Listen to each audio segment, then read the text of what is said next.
To Brenton's point, what are your plans to help struggling students get back on track for high school graduation? And what can the Commonwealth do to create education and training opportunities for those young people who have already dropped out? We begin with Mr. Huff. Well, we need multiple strategies to reach dropouts. We really need to re-engage them in a variety of ways. Philadelphia has a successful program, Project U-Turn, that I believe all of us could learn from, and state government could try to expand. A multiple outreach effort to re-engage with students that have dropped out and get them back into school. I think we need a variety of small programs, credit recovery high schools that work with the kids one-on-one to tailor a response to their specific needs. Programs that connect GED preparation with community college preparation, or GED preparation with job preparation, so that kids can refocus. We need to combine education and employment programs wherever we can. And frankly, we need a state-funded strategy and a statewide strategy, which really is lacking. There have been programs funded through the Alternative Education for Disruptive Youth program. That money has been zeroed out. Frankly, that needs to be restored. We need to be creative. We need to listen to the experts and tailor programs that deal with kids one-on-one. Thank you, Mr. Hoffwell. I'll restate the question. What are your plans to help struggling students get back on track for high school graduation, and what can the Commonwealth do to create education and training opportunities for those young people who have already dropped out? Mr. Rohr. Well, as a father of 6 children, and having served on the House Education Committee for 16 years, and having traveled the state and having dealt with hearings in schools here in the city relative to the issues of dropouts and why that happens, I think the real issue is looking at why are we dropping out and what can be done to address that problem. And I submit, after all of the stuff that we found, it is, it comes down a lot to motivation. It comes down to home and stability of the home. I think one of the best things that we can do on a broad scale, and as a governor, I would strongly work to implement this, and this is a much broader sense of providing and introducing school choice, competition in offering different methodologies of instruction for our families. There's no better way to improve performance and motivation and academic achievement than involving parents more in their children's lives. And no better way to do that than to provide them an option to get involved and have a reason to be involved. Here in this city alone, there are thousands and thousands of young people who are waiting in line if they had just a little bit of help in order to go to a different school. So that's why charter schools and home schools and cyber schools and different methodologies of instruction are good because every child is not made the same. And so providing broader choice is something that I think would help along the gamut of addressing both issues now and of those even who are out. Mr. Rohr, thank you. Mr. Wagner. First off, I compliment Mayor Nutter for putting a focus on dropouts. It is an epidemic in Pennsylvania and throughout the country. In Pennsylvania, we have a 20% dropout rate. That's 1 in 5 students from the time they enter high school, and that is an absolute disaster. As the young man indicated, those who do not finish high school make 1/2 less than those who graduate from high school. If you graduate from college, you make double what a high school a graduate makes. We need to create partnerships with the private sector and with the nonprofit sector in terms of re-engaging those students. I would suggest a tax credit to companies if they engage with dropout students to have them work part-time, and to have an encouragement or a carrot for them to get back into school, to encourage them to graduate from school.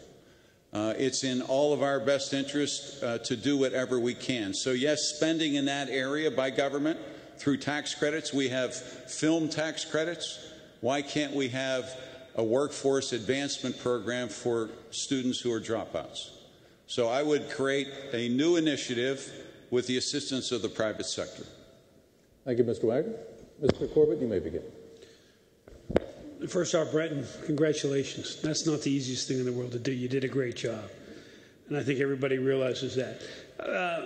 We have three areas that we need to take a look at. We need to look at the children who are dropping out while they're in high school. We need to take a look at those who are a little bit older, or maybe much older.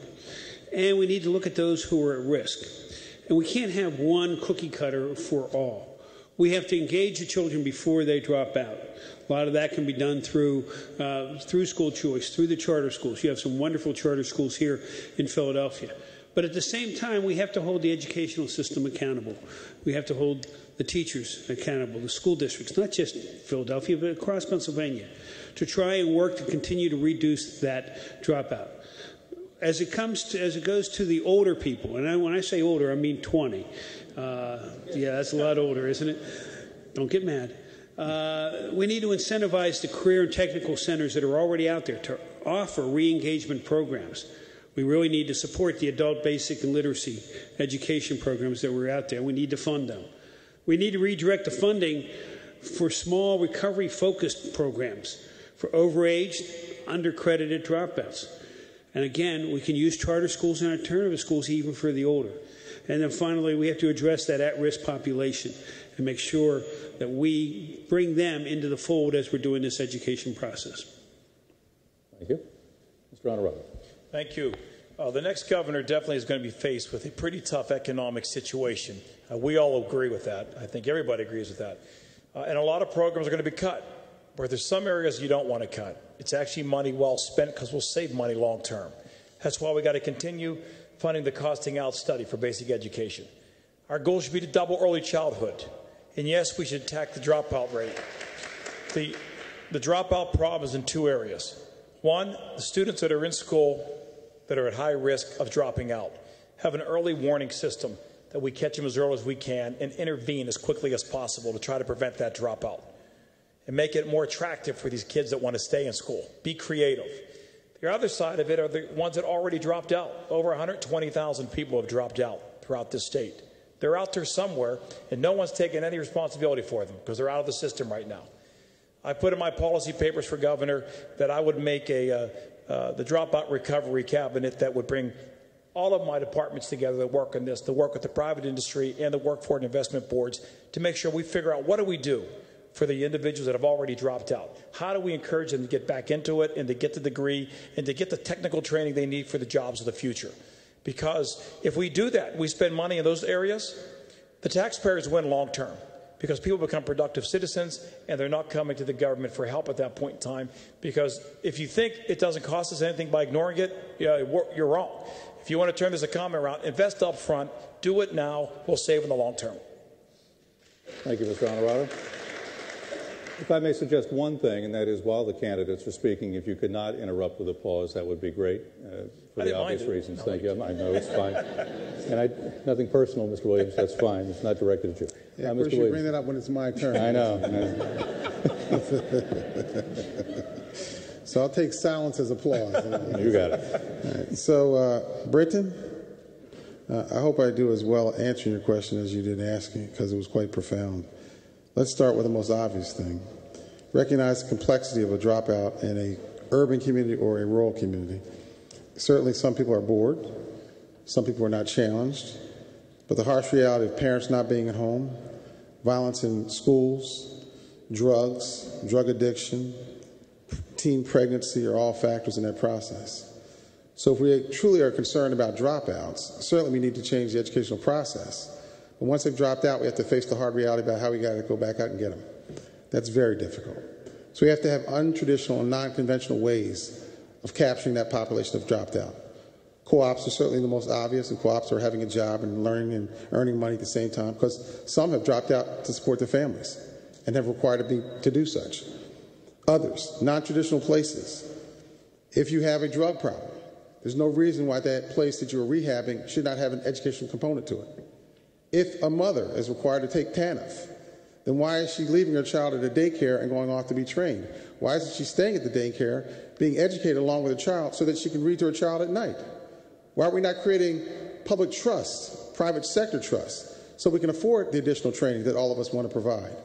There are a number of factors as it goes to dropout, but there are many more if we're creative about approaching it.